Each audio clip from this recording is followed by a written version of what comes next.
আপনারা সবাই জানেন যে বর্তমান দেশের যে চলমান পরিস্থিতি,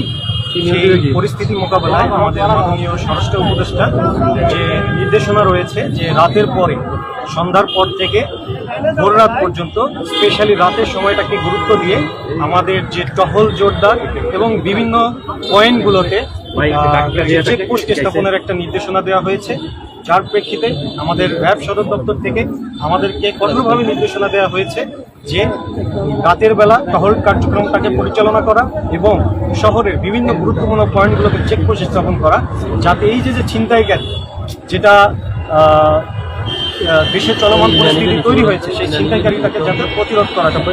যার প্রেক্ষিতে আপনারা জানেন যে আমরা অলরেডি কয়েকদিন আগে থেকেই কক্সবাজার শহরের সন্ধ্যা থেকে সকাল ভোর পর্যন্ত আমরা বিভিন্ন পয়েন্টে আমাদের রোবাস্ট টহল পরিচালনা করে আসছি এবং এই শহরের বিভিন্ন পয়েন্টগুলোতে আমরা এইভাবে একইভাবে চেকপোস্ট এবং